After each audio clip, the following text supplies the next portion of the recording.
All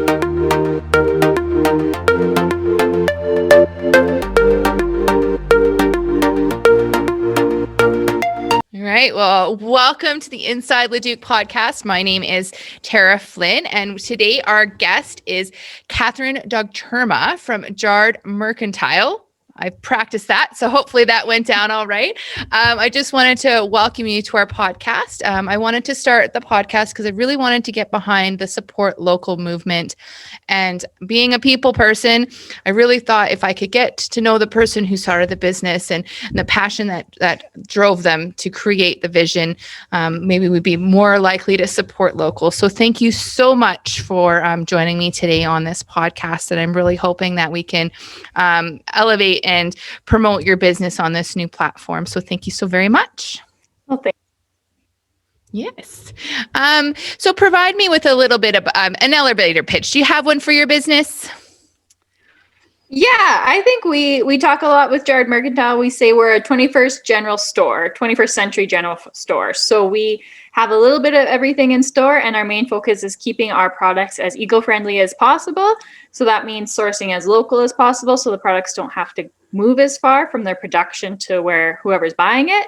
And then also keeping the amount of plastics that we have in store to a minimum. So any plastics we do have, we're hoping that they can be refilled.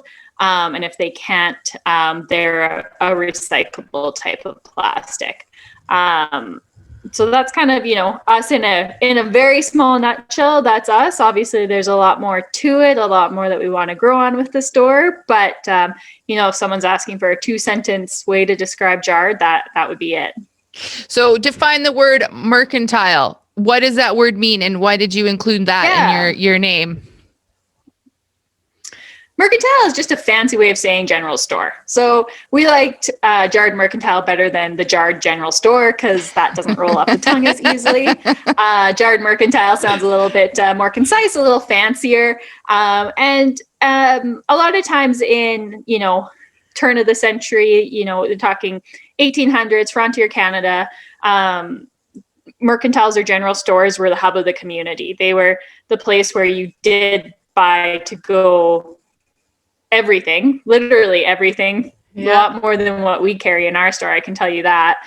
And some were called general stores, some were called mercantiles, kind of depends where in the country you were with the terminology, but that's kind of what we wanted to evoke with our name was that kind of old school shopping. Oh, that's awesome. And actually, to be fair, when I go in it, now that you've said that, and I could definitely see how you've created your space to fill that general store feeling. It does feel a little bit like that. I can absolutely see that how that would fit.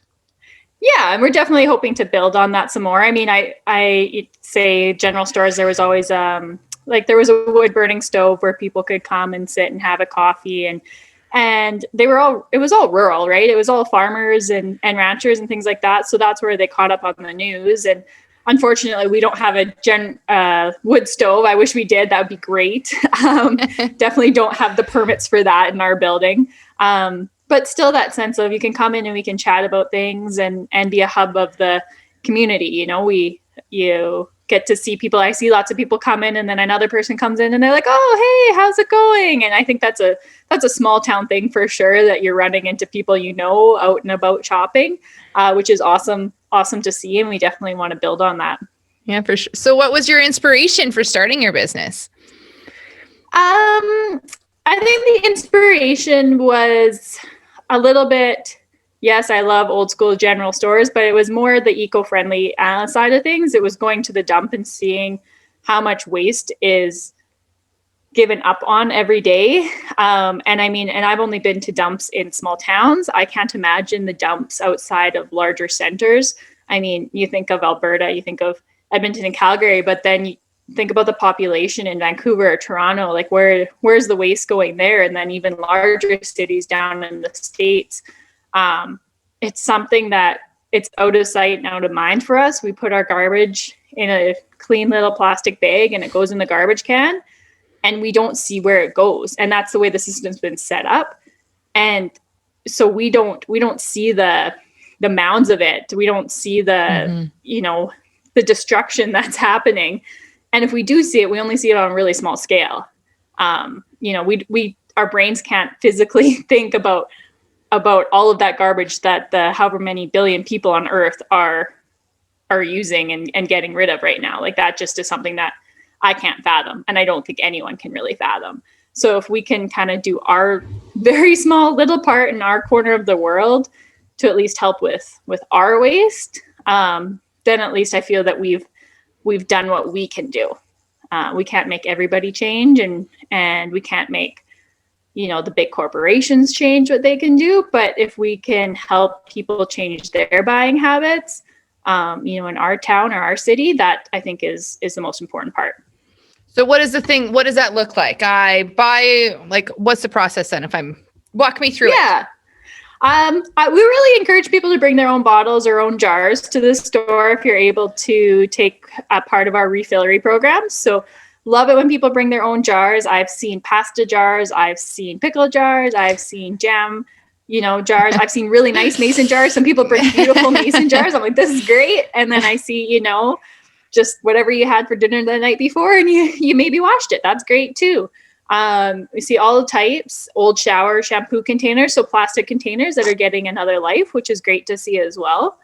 And people come in and we weigh the container for them. With COVID protocols, we're in the store, we're the ones filling everything up to reduce touch points on top of our pumps. But after COVID, we're really excited to teach people how to do their own refills.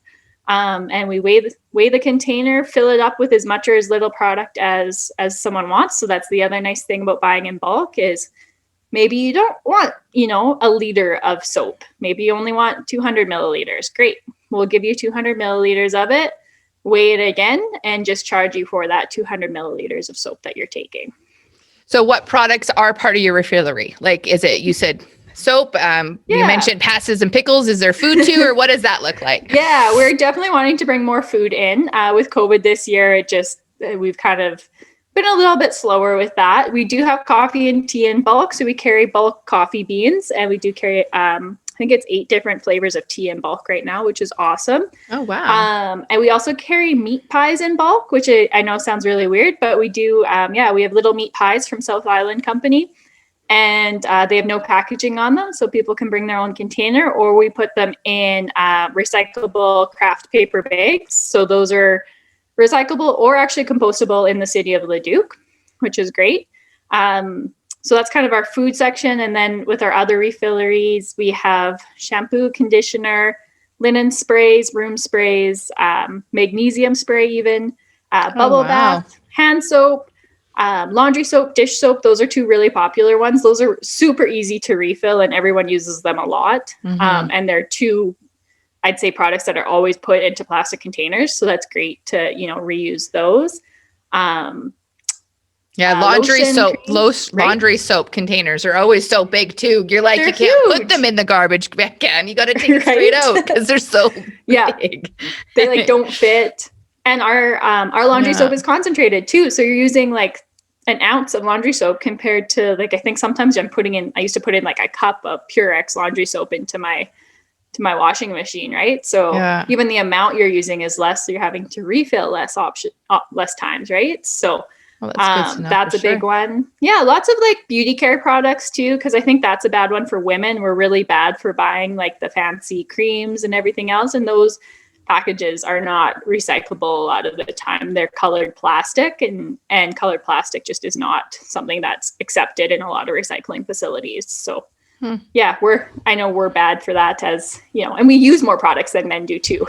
No, totally. Yeah, for sure. Thing, right. So I never even thought about your makeup one, but literally, that's it. So do I wash out my own makeup container and bring it to you, or how does that work for makeup? Is it the same thing? Yeah, makeup's a little bit tougher. We do have some creams and things like that you could wash out your own container, bring it to us. We have some serums and toners and things like that. We do carry a makeup brand called Elate. They're out of Victoria, and their containers are made of bamboo, and they're actually refillable. So if you buy their products, you can refill them, so you don't have to throw out the container. So if the container does break, you can recycle it or compost it, which is good. But as long as it doesn't break, you can keep reusing it. and refill it with your bronzer, your eyeshadow, things like that.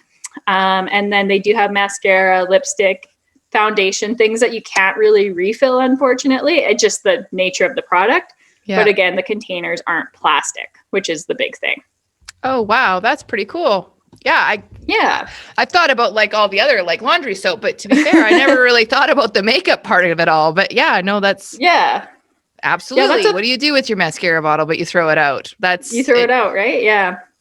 Yeah. So that's been the fun part, is like researching and trying to find companies that have those already in place, already set up. They're already committed to reducing their waste. And it's just finding those companies, trying the products, and bringing them in. So when you mention like local companies too, like say can a company come up to you and say like, I'm interested, would you sell my product? Or do you usually do most of the searching? Yeah, definitely. We do have people come in and say, I'm a local maker. Would you be interested? We do bring in some local makers, mostly on a commission basis, depending on what the product is and all that, stuff, depending on what we have already in store. Always love seeing local makers come in and see their products, because there's always something different and things that we didn't even think of. We have lamps in store right now that a local fellow makes out of Leduc, and they're awesome. They're steampunk lamps, and it's so cool. It's like his retirement hobby, right?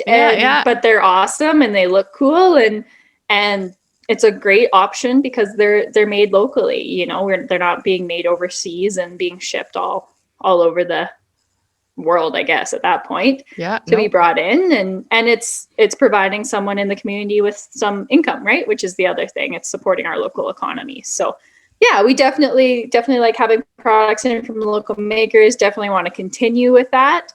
And I mean, local to us, we love bringing in things from around, the Edmonton area or central Alberta, but we also really focus on Canadian made as well. There's a lot of awesome brands across this country, and I just think if we're keeping our money in Canada as much as possible, instead of spending it with corporations that are not in Canada, I think we'll really see the benefit of that. Yeah, no, for sure. No, I and that's a plate I can completely agree with, which is kind of why I've started this podcast, because I really just want to support local and really get behind that movement in a new way as well. So yeah, that's really exciting. If you could do anything else, what would you be doing? Oh gosh, yeah. Depends on the day. It's always like, what do I feel like doing today? I think one of my passion projects and one of my side projects that we're working on right now on our little farm is to start making cider. And, I'd love to see that side of our business take off, and I'd love to, be making cider and have a little orchard as much as we can here in Leduc County, Alberta. But I would love it if I could be a little farmer on the, little piece of land that we have, and be making some cider or things like that. I think that would be pretty cool. So. Oh, that's awesome. Well, I can't wait to see that come to fruition and have some of your cider in your store. That would be awesome. Yeah. Exactly. Right. Yeah. So what's the greatest thing that you've learned about yourself? Oh gosh. Yeah. I think with opening the business in a pandemic, of all times to open a business, I think it's been I think I always knew I was stubborn, but now I'm like, okay, I'm definitely stubborn. Like we're going to do this no matter, however we do it, we're going to find a way. We'll find the money. We'll find the hours. We'll, just find a way to make it work and still make it fun. I think that's been kind of cool to learn about myself, especially after working other jobs for the last however many years. Working for yourself isn't always the most fun thing in the world. There's a lot on your plate and there's a lot of stress, and there's no one else to shoulder some of it for you, like there is in a corporation or a larger business environment. But it's just still having the drive to like get up and go to work and say, yeah, I'm still enjoying myself. I'm not like having a ton of fun right now, but I'm still enjoying life, which I think is important. That's part of the reason that wanted to have our own business, was didn't want to be working the 9-to-5 job for the rest of my life. And who knows what'll happen with Jard. We'll see what happens, but at least I've proven to myself that, you can still do it and still enjoy it. Were you always drawn into owning your own business, or was it something that came out of rebellion from being in that corporate world? Yeah, I don't know. I'm kind of curious to like talk to my parents and see if it was like when I was little, I was like, did I want to do this? But for definitely the last five years or so, it got to the point where it was great working the 9 to 5 when it came to like a steady paycheck and things like that. Like those are things that I miss, was the steady paycheck, the Friday night you get off and you're done for the weekend. There's definitely things there that are pros to working, working for somebody.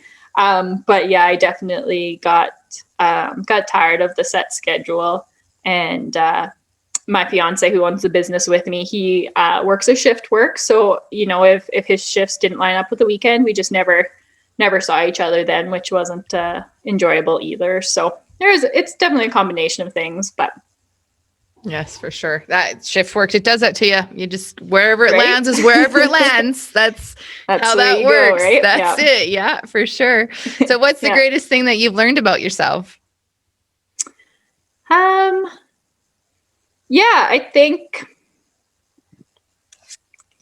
it's just that tenacity, the drive, the never ending quit. I think, I think that's about it. I try and think of other things, but I guess self-promotion is one of the things that I haven't quite figured out with the self-employment, but I'd say that's about it. It's not too much, but. Well, I imagine when you're also starting a business for a social cause versus an idea, I think it might add to that tenacity as well, because like from outside looking in, like you really are promoting a unique social cause here in our city. No one else is providing that. Well, a bog barn, but not to the same extent as like as you are, right? Like it's more like dry goods, or it's not that same. You're right. When I say general store, like in comparison to, to other stores, it's definitely got that general store and that community feel. And I think in the location that you have as well is very fantastic for that environment that you're trying to create as well. So, but I imagine that tenacity also comes with the social cause that must be really strong to your heart to get to start this business in a pandemic. So of all things, It's definitely different. We struggled a bit with insurance. We've struggled with new customers sometimes, explaining what we are and why we're doing what we do. And there's definitely an education piece, I think, a bit more to our business than, say, just a clothing store. You open up a clothing store, you're walking in and you know what you're going to get. People walk into Jard and they have no idea what to expect necessarily, right? Maybe they've done some research and seen our social media where they're like, oh, okay, we know what they have. But a lot of people just walk by and go, oh, tell me about your store. What is it? Because it's not a typical store. There's definitely more refilleries popping up around Alberta and around Canada, which is awesome to see. But we all kind of do things a little bit differently. We all have a little bit different take on what a refiller really looks like, or an eco-friendly store looks like. So it doesn't give people an easy across the board view of what each of us have. No, for sure. I know from being in Leduc and like born and raised here, you're like, if you ever wanted to like join the cause, you'd have to drive 45 minutes to get somewhere. And then you're just like, the commitment level just, it fell, it's like but the fact that it's right here and it's in town. It has to be easy. Well, and that's it. Like there's definitely an easier commitment when it's just down the street. And the fact that you're on the main street and they're having all those they did have all those things. Like I have to say that's how I got brought into the products and your services is walking down the street on Main Street, and then you pop in and exactly like you said, you're like, what is this? And everything. So, hopefully that the Main Street festivals open up and we can create that kind of draw as well. So what's your favorite thing about running your business? Exactly. Yeah.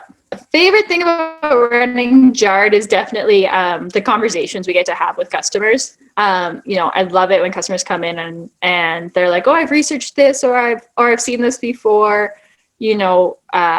I love it because of this, and you can kind of get in a bit of a conversation. And I get on my soapbox sometimes, and I'm like, "This is why it's important, and this is why we're doing it." And I love it when people are like, "Oh, totally.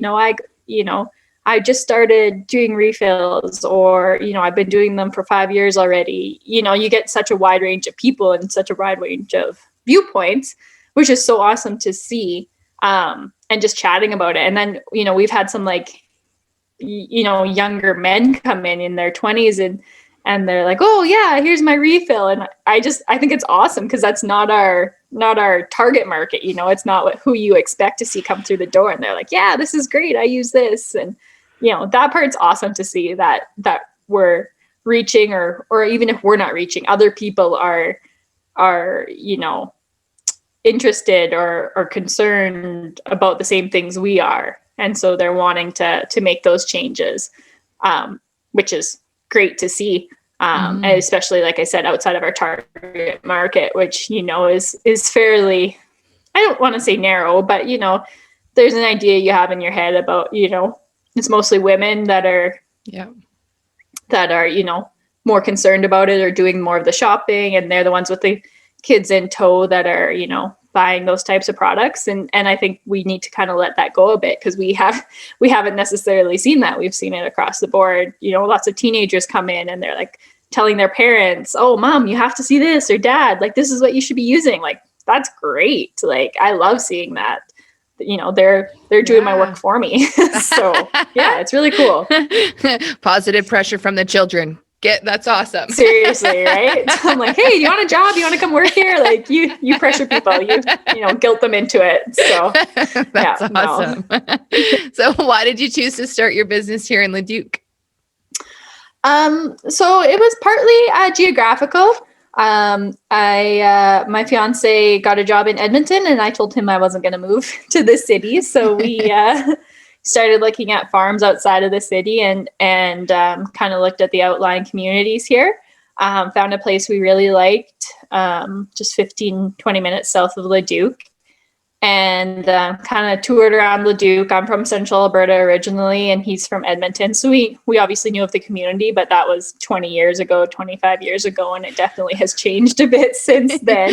So we did a couple drive-throughs, drove down Main Street, saw the rec center, saw that, it was I know it's a city, but it, still has the town feel. We call it going into town. When we talk about it, it's not going into Edmonton where you're actually going into a larger center. And, I really liked Main Street. I kind of fell in love with that hallmark ideal of an old town Main Street, again, similar to the old school general store. It kind of fit that, fit the puzzle all together there. And we looked at other areas for the store, other lease buildings and things like that, but nothing made sense. Like it made sense to be downtown Main Street. That's what we believe in, is bringing people to the core of town, and and having the festivals. Obviously, when we were looking, we didn't know what was to come in just 2 short months or 3 short months away.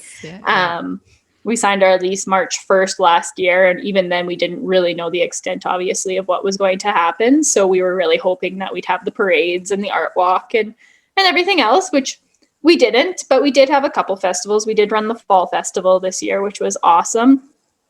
And, had a couple other smaller events, which gave us a little taste of what could be. And we really enjoy seeing the community come out, to Main Street and the surrounding areas and see people wander around and enjoy it. I think we have a great area that could be, just as good as, the White Aves of the world and 17th Ave in Calgary. It's a similar feel. We just need to kind of get back to the festivals and everything like that. So. No, I completely agree with that. I love the Main Street festivals and the Block 50 events, and you go out and it's a chance to meet and to see and create community. And it's not something that Leduc ever had when I was little. So it's a nice treat of how we've evolved as a city and how we are, to the roots of growing community. So you found a house and then you picked your location for your store. That's awesome. Yeah. That's awesome. So it really was a passion project to create that, farm and then the general store to go along with it. So that's awesome. Yeah. That's really cool. Yeah. Yeah, so we like to do things like backwards and things like that. So no, but it really fits to the vision and who you see it like as yourself as a couple and as people when you melded the two together so much and you weave them into the story about where you're going to go and what you're going to create. So I think that's fantastic. Yeah, for sure. Did you receive a lot of pushback when you were starting this business? Like, did you what are you doing? What are you doing? Or were they getting a lot of support?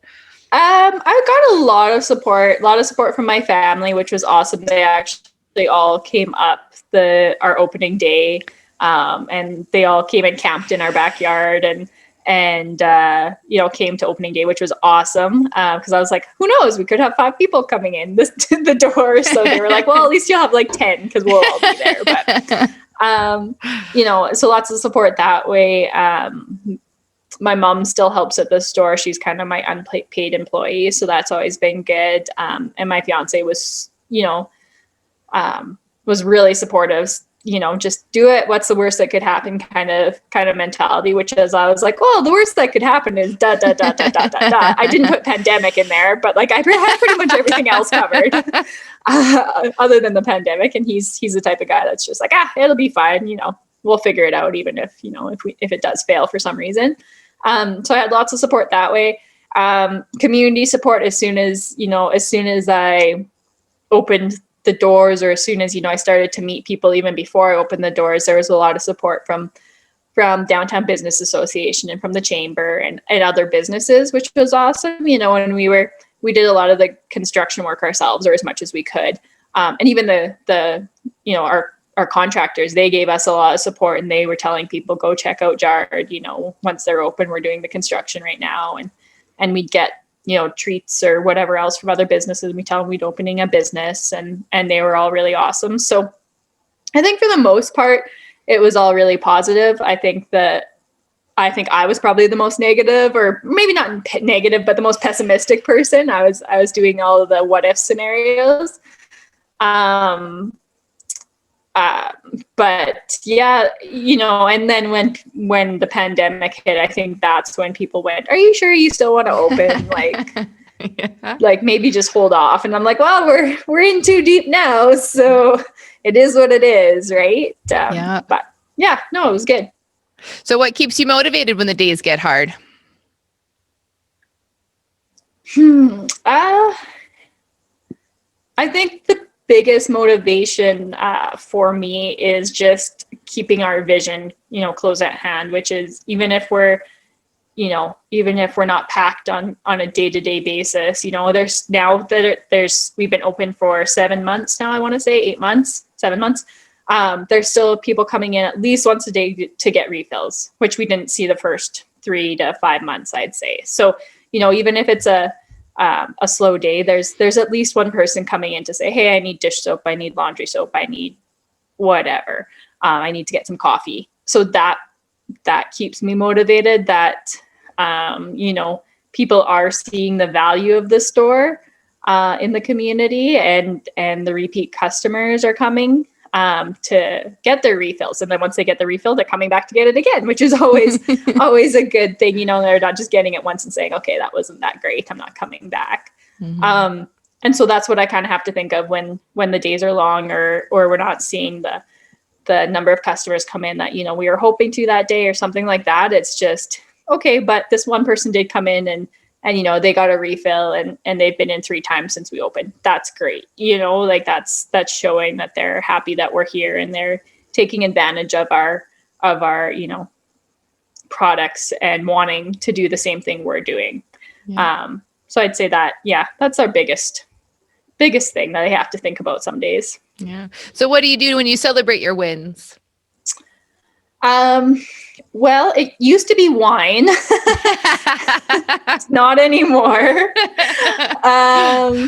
I think the biggest thing about celebrating my wins is like texting my family. So, if we have a big day or if I get a supplier in and then their product's really popular, because that's a big risk sometimes, is you bring in a lot of product and go, I hope people want this, or, I hope this is something that people are going to like. It's not always about a win with sales. It's definitely other things as well. I get to text everybody because we don't see a lot of people right now, and say, hey, this is what we did today, and just get that kind of support and share the wins with the family that's helping out a lot. So that's the biggest thing right now is sharing it and getting the good feedback from my family. So when you started your business and now, is there anything that you've like you've already mentioned, like your target market and like who's shopping at your store, but is there any other pivots that you've noticed that has changed since from when you envisioned to what is actually happening? Or yeah, there's definitely going to be some products that we don't bring back in that, we've had for a while that just aren't moving like I thought they would. Some favorite products of mine that I brought in because I was using them way before I started opening the store, and then they just haven't moved. I'm like, okay, maybe I'm weird. Maybe, maybe this is just like a unique thing for me. Like, okay, that's fine. I get it. Because, I just had no clue when we first opened. So we just, brought in a lot of things like that. One nice thing is a lot of our suppliers have lowered their minimums, which has been nice. Because again, when we first opened, it was, we're ordering a large quantity of products, and with the pandemic, we just don't want to do that. We don't want to be stuck with a large quantity of products, and so I'd say that's a pivot that both us and our suppliers have made, which is great. With the pandemic, both us and our suppliers have had to make changes based on buying habits and things like that. Another thing that we had to revamp was our website. We didn't really plan on having an online ordering system when we first started talking about Jard. We really believe in the in-person experience. That's where I think people get the most value from our store. You can buy anything on Amazon these days. Like, we get it. If you want to sit at home with your pajamas and order stuff from Amazon and it be there tomorrow, like, I get it. So we think that why people shop at Jard is for the in-person experience for the most part, especially the first-time shoppers. You're not just going on Jard and ordering a bunch of stuff online the first time. Maybe you are next time because you can't make it in, but you already know what you want and you like. So that was a big thing for us, and that's something we're still struggling with. There's not a lot of companies out there that offer a really good bulk ordering system online. So we've really struggled to figure out how to offer our bulk refill products online safely with, how do you put them in jars? Do you put them in bags? How do you measure it? It's that part is still something that we're trying to figure out. So hopefully we will. I see online business now being a part of our business no matter what, even when pandemic goes away or whatever, however that looks like. I think we'll always have online ordering. It just is a matter of what it looks like and if we're able to get the bulk products up on there. There you go. So if anybody listening has any, ideas, don't hesitate to reach out. Let me know. 100%. Yeah. Would love it. Is there any way that the Leduc community could better support you in your new founded business? I just think the word of mouth is the biggest thing for us is I love it when people come in and say, I'm going to let my sister, aunt, friend, neighbor know about you guys. Like, that's the biggest thing for us is Leduc is such a word of mouth town. I think that's another indication of a small town, right? Is that everybody knows everybody. And even if you don't know everybody, you probably know someone that I know or vice versa, right? Yeah. So I think it's just, the word of mouth and continuing to let people know we're here. I feel like we've met a lot of people in Leduc, but looking at our, how many customers we've served and the population of Leduc, there's still lots out there, even though if it does feel like we've met a lot. So still want to meet more. Yeah. Well, and that's the thing too with being at Leduc, as much as we're a small town, we're the big town for lots of other small towns, right? So hopefully, as much as it is the Exactly. convenience, like Yeah. we get a lot of the other small towns coming to us for that big city trip, right? So that's awesome. Yeah. Lots of people don't want to go in the city. Not unless I have to. Right. Not unless I have to, that's for sure. If I can get it, then why not? So Yeah, exactly. So what do you love about Leduc in the community that you found so far? Yeah, this one's a bit of a tough one just because we've only lived here for about a year and a half now, and a year of that has been pandemic times, COVID times, however you want to say it. But I do love how easy it has been to move here, and how easy it is to talk to people. Everyone wants to talk. It's a different feeling than it is in the city. I moved here from Calgary, and I love Calgary, but you don't chat with people when you're out and about. You don't you don't really hang out at stores, or you don't chat the same way. Whereas Leduc still has that small town feel, even if we are, growing into a city or larger than a town. So I love that part. I love how easy it has been to meet people and make friends. And again, I hope we get to do more of that when we're allowed to go for coffee, and we're allowed to have people over, or when it's safe. I shouldn't just say when we're allowed to, but when it's safe to have people over for a glass of wine and a fire. That's something that we're really looking forward to, is expanding our social circle, I would say. So that's been something I love. I love Main Street. I love walking up and down Main Street, and window shopping and popping into all my favorite stores, which is pretty much all of them. So Yeah. It's a long trip when you do start going down Main Street, but we really love that. I love the extracurricular activities that are available. Again, like super excited to play some baseball or softball next summer, and get back to working out at the rec center. And when that was open, we loved going to work out and watching whatever ringette game or hockey game was there. It's just that small town feel again, which I say a lot, but that's what I wanted, and that's how we want to raise our families. So I have to say, like, that was a really good move for the city of Leduc to do those downtown festivals, or if it was by the Downtown Association. I'm not really too sure which one led both, that. Yeah. But I have to say, like, the Friday, fourth Friday, like those things that they had every month, like, it was a fantastic event, and it was exciting, and you got to like meet people, and like the chili cook-off, like they really outdid themselves in that promotion. And I really, like, as much as it's only been a little bit for you here, like it was a nice thing that we've done growing up, to see that change, and how when we got to be so big, they've created these events to keep us having that small town feel, like they didn't let it go away. They've created moments where we get to keep it. So yeah, I think exactly.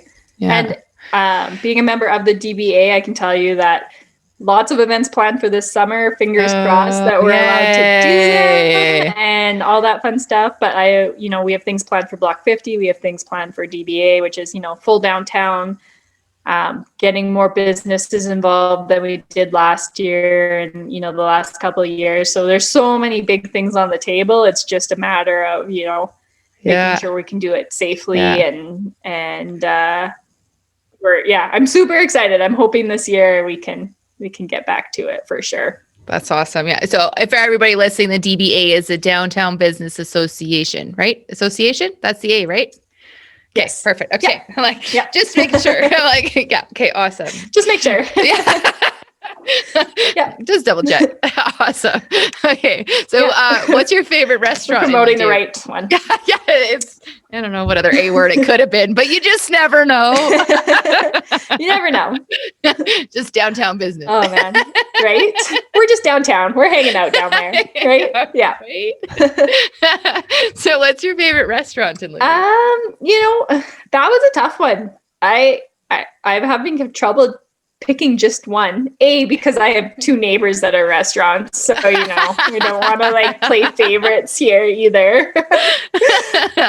So we definitely eat at Basil's a lot when we need pizza, or pick up to go home, and then love going over to Rural Roots in the summer and having a beer on the especially outdoor patio. Any place that we can sit outside, we're there all the time, and then drink beer on top of it is a plus for sure. So right. So that was awesome. Home craft beer too, right?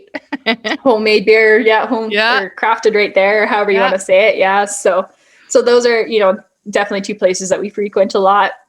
Goal this year is to get out to the Habaneros patio. We didn't get to last summer. I think we went once and it was raining or something like that. So that's the goal this year, is to get out and get to their patio and have some margaritas and tacos on the outside. So there's, my mom's favorite thing there is the chimichangas. Just so you know, my mom's favorite at Habaneros is the chimichangas. Okay. Just try them. We'll have to try those. Yeah.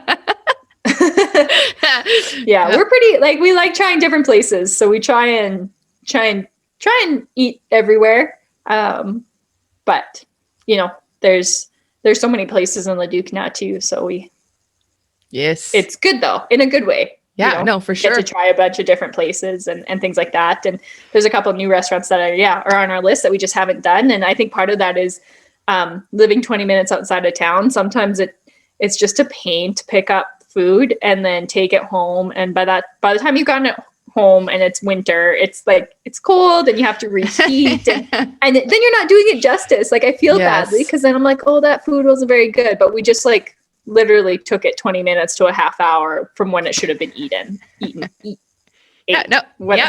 you want to say that one. So so I think once we're able to dine in again, or what restaurants are open, I think that'll help a bit too, because we do want to go and make sure that we're enjoying it and giving the credit where it's due, right? And not just taking it home. And I never would have thought about the travel time for all the people who live out of town for I never would have thought about that. It's a big thing. Yeah. During this whole thing, for sure. Skip the dishes and it doesn't work for you. No, we, curbside pickup didn't work unless you eat in your vehicle. And I never would have thought about it, for sure. Yeah. It's actually one of those things, when we lived in the city, we ate skip the dishes, or we got skip the dishes or delivery or whatever that was, a lot, more than we should have, for sure. Yeah. And now living out of town, it's definitely changed our eating habits, and it's changed how we do takeout. That's why pizza is so easy, is because by the time you get it home, we don't mind eating cold pizza, but it's pretty easy to reheat and everything like that, right? So it definitely changes things. I know I tell all my friends in the city that they don't know how lucky they have it with their delivery services, because we don't get that option. To be fair, I never would have thought about it. And we are so situated with so much rural too, that that's really probably another layer of effect for our restaurants during all of this as well, that no one probably would have paid attention to, because it's not, so it's crazy. Not quite the same. Well, you come into town to that's what rural people do, is we're woo, date night, we're going into town to eat. We're not going into town to pick up food to bring home. We don't want to do that. We want to leave the house to do something, right? For sure. So if you need a special gift, where do you go? Yeah, well, actually, I shop at my store a lot, so that's my plug. I shop at my store a lot. Christmas this year was sponsored by Jard in my family, so I definitely do that. But no, I mean, again, Corinthia's are under the sun. I just have great neighbors, so we go over to Corinthia's and get some flowers.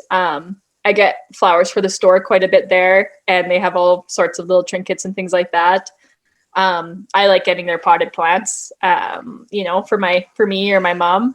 And then under the sun, again, they have such cool, unique, things there. So, I feel like I need to get out more and see other stores, but it's also hard when I have neighbors that I'm I can just go pick up stuff there. So.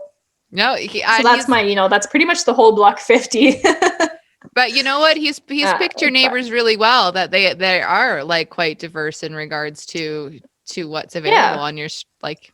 You're not in the middle of the same things, really. Like each one has its own flavor. So that's awesome. Exactly. Yeah. You see lots of people come and they can do the shop. You know, they do the little loop around Block 50, and you can spend a bit of time there. I mean, there's lots of great stores along Main Street, and I've gone into most of them and found awesome things at all of them, right?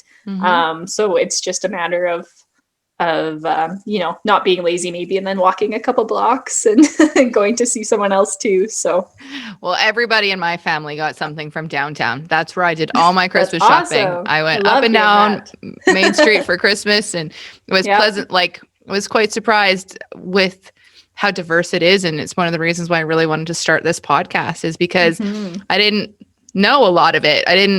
When walking in and having conversations, like I get to know who they are and who the people are that running this business, and what kind of services and products and what makes them so special. So, yeah, that's pretty awesome.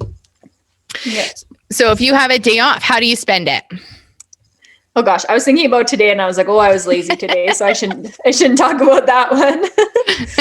If it's not a deep freeze, I am outside. You know, we going for a hike if possible. I miss being an hour away from the mountains, because that used to be my weekend, was headed out to the mountains to go for hikes. Still try and do that every once in a while, but usually now it's Elk Island Park, which is awesome. They have really cool trails out there. You don't get the same incline or the same, viewpoints that you do down south necessarily, but definitely try and do that. Hang out. We've got a little menagerie of pets that we like to hang out with and spend time with, since I'm at the store a lot of the other days. So I like doing that. And then, have some time just sitting on the deck and reading is definitely top of my list for sure. So what's your favorite book you're reading? So right now I am reading the Practical Magic series. There's a trilogy. So I loved the movie Practical Magic, and found out that, there was a trilogy that I had no idea about. So I got those books for Christmas, in paperback, which I very rarely get anymore. I just download a lot of my books onto my Kindle because I go through them so quickly. So they're a lot cheaper to just download on the Kindle than going out and buying paperback all the time, and more eco-friendly to a certain extent. So I've been enjoying those lately, which has been awesome. They're just a nice, easy fantasy read to kind of escape for a bit. So the book come before the movie before the book, or was the movie based off the books, or how does that work out? Yeah. So the first book came before the movie, and the movie is very loosely based off the book. So if you watch the movie, love the movie, don't expect the book to follow the movie exactly, or the movie to follow the book. And then the other two books are both prequels to the book. So one is the Ants story, set in like 1970s New York, 60s New York. And then the other prequel that I'm reading right now is the story of their original ancestor, Maria, which is set back in like the 1700s or something like that. So she did it like definitely different ways, but that's I really pretty cool. like the author. Yeah. So yeah, I really liked the book or the movie, so I can like, it was a good movie. Yeah. It's a really good trilogy. It's cool to read the backstory and then kind of attach it to the characters and she's done a really good job of creating the backstory so you can see why the people are the way they are, in the movies because of all the events that happened before that. So yeah. That's pretty cool. Well, I just want to say thank you again for joining us on our podcast. And is there anything that you want to say to our community in closing thoughts, or? Yeah, thank you so much for having me. I think kind of to echo what I said before, I know I'm excited. I know other, business owners are so excited for this year to try and get back to a bit of what normal looks like with festivals and having people be able to wander the streets and come into the stores. So I really hope that we get there this year, while at the same time saying thank you everybody so much for your support for the last, 7 months. It's been it's been fun. It's been a crazy ride. I hope it kind of evens out a little bit this year. But, I think we've seen what the small town community can do when they rally around each other, and not only the businesses, but, I've seen a lot of community posts and people helping others. And that's just awesome to see, and makes us so happy to be a part of this community. You do really well on your social media, by the way. Like Thank you. Yeah, like I follow you on Instagram and look at all your stories, and you really you really showcase your products really well, and you can tell that you're excited to sell them in how you put them on your Instagram story. So yeah, we wouldn't sell anything that we don't want to use ourselves. We might not all have the same likes with scents and colors and things like that, but we've tried most of them, if not all of the products, and that's a big thing for us. We're not going to sell something that we wouldn't have in our home, and so I do get excited because I'm like, I'm buying this after I show you guys this. I'm probably like buying one and taking it home too. So yeah. Well, I can feel that energy on your Instagram stories, and I was like, oh, that's so cool. So I keep it up, because it definitely comes across. You come across, and the passion that you have behind your business comes across in that as well. So that's so very awesome. I like to end on some laughter and a joke. Do you have a joke to share with our community? I am awful at jokes. I actually, you know what? The joke I always used to tell when I was little, was what does the elephant call when he hurts himself? What does the elephant call when he hurts himself? No, I have no idea. Yeah, a tow truck. See, I don't even know if I knew that, if I said that right, but that's one I always used to tell when I was a little kid. For some reason, I thought it was always hilarious. So, well, cheers to you for remembering one, because I have no idea about jokes. I just like to laugh, and I thought it'd be a nice ending to our podcast, to have some humor and to keep it light and lovely. So, thank you so much for being on my podcast, and I can't wait to be refilling up my dish soap. It's sitting on the side of my counter, ready to go. So thank you very much. Thanks so much. Thanks.